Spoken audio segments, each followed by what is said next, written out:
Umabot na sa mahigit 4 billion pesos ang pinsala ng El Nino sa agrikultura. Tingin ng World Bank, posibleng makaapekto ito sa paglago ng ekonomiya ng ating bansa. Live mula sa Quezon City, may report si Tina Panganiban Perez. Tina? Joseph, kinalampag ng ilang grupo ang Department of Agriculture kanina para manawagang solusyonan ng gobyerno ang nararanasang gutom ng maraming sektor. Sabi naman ng DA, may mga ginagawa na itong hakbang. Ngayon naman po, mga kalderong walang laman ang bit-bit ng mga nagkilos protesta sa labas ng Department of Agriculture kanina. Dapat ang ating gobyerno ay maaga dapat nagbalangkas ng plano o programa paano harapin itong tagtuyot na ito. Base sa ulat ng DA, umabot na sa 4.35 billion pesos ang pinsala ng El Nino sa agrikultura. Pinakatinamaan ang mga tanim na mais at palay. Sa Malolos, Bulacan, mas mabilis daw na masira ang mga palay ngayong limitado ang tubig sa gitna ng mainit na panahon. Sana ay pagbigyan pa kami ng hanggang Mayo 15 na padaluyin ng tubig dito sa amin sa Bulacan. Pati mga grower ng agar-agar o seaweed sa Haji Panglimatahil sa Sulu, apektado ng mainit na panahon. Ayon sa DA, kasama sa mga lugar na pinaka-apektado ng El Nino, ang Camarines Sur, Isabela, Ifugao, Cagayan at Occidental Mindoro. May mga lugar naman daw gaya ng Region 3 na di gaanong tinamaan dahil nakapaghanda sila at nagbago ng cropping calendar. At kumpara sa huling pagtama ng El Nino sa bansa, di kasing laki ang inaasahang negatibong epekto ngayon. Starting na ng mga ibang harvesting ngayon. So, kung tataas man siya, hindi na katulad ng jump from 1.3 to 4. Sa mga lugar na nasa ilalim na ng state of calamity, may tulong pinansyal din mula sa Philippine Crop Insurance Corporation.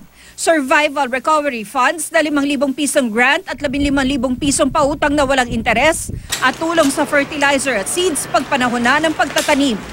Tiniyak naman ng NFA na patuloy ang pamimili nito ng palay sa mga lokal na magsasaka para sa 30 araw na buffer stock ng bansa. Pero wala pa raw utos mula sa Pangulo o sa NFA Council para ilabas ang stock sa mga pamilihan. Yung bulk ng palay procurement natin starts yung mga middle of March till the end of April. Pero so far yung January to March namin, usually may mga staggered harvest yan eh. Ayon naman sa World Bank, posible makaapekto ang El Nino sa paglago ng ekonomiya ng bansa. The intensified El Nino may lead to food supply constraint affecting the poor and the vulnerable the most as they are spending a relatively larger proportion of their income in food. Ayon sa Pag-asa, ilang buwan pa nating mararanasan ang epekto ng El Nino. At ito ay maaaring tumagal hanggang sa buwan ng Hunyo. Patuloy na bumababa ang antas ng tubig sa iba't ibang dam pero hindi pa naman daw umaabot sa critical level. Pero ang Angat Dam, nagbawas na ng sinusupply na tubig para sa irigasyon.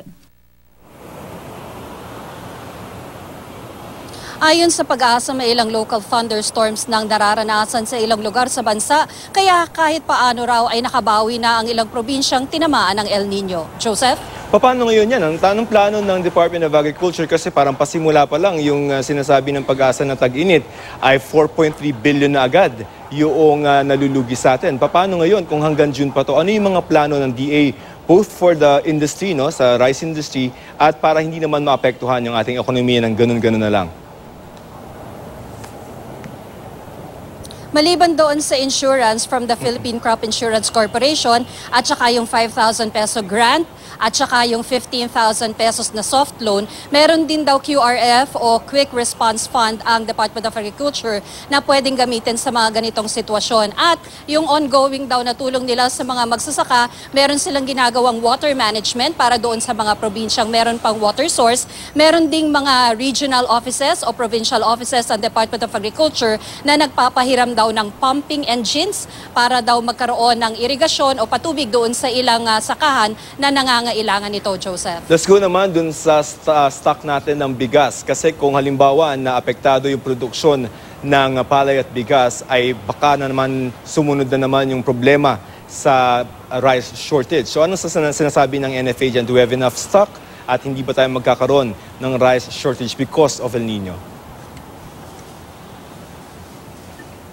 Ayon sa NFA, patuloy yung procurement nila ng palay. Pero dahil wala na sa NFA yung power to import, ang pinibila nila ay yung mga local farmers. So marami naman daw mga magsasaka ang nagbebenta sa kanila. Katunayan, yung ilang warehouses nga raw nila ay napupuno na o kaya nag-over na sa capacity dahil nga sa dami ng mga magsasakang nagbebenta sa kanila. Kung kailangan ng importation, nandiyan naman daw yung rice tariffication bill at papasok dyan yung private sector, Joseph. Tama ba yung sinasabi ng mga nagkikilos protesta na hindi handa yung gobyerno para dito sa onslaught, kumbaga, ng El Nino sa atin? Base dun sa sagot naman ng Department of Agriculture, may mga ongoing na silang mitigating measures. So baka hindi accurate yung akusasyon ng mga militanteng grupo. Pero ang sinasabi pa rin ng militanteng grupo kasi marami mga sectors hanggang ngayon nakakaranas pa rin ng gutom, Joseph. Alright, yung 4.3 billion na damage sa agriculture, ang projection ba natin dyan ay lalala pa yan o tataas pa yan? Ang sabi ng Department of Agriculture, hindi raw magiging kasing tindi like nung last El Nino episode. At kung magkakaroon man daw ng jump, hindi kasing laki yung from last week to this week na 1-something billion to 4.35. So if ever tataas, hindi raw super laki. Pero magva-validate daw sila ng figures in the coming weeks, Joseph. Alright, maraming salamat. Tina Panganiban Perez.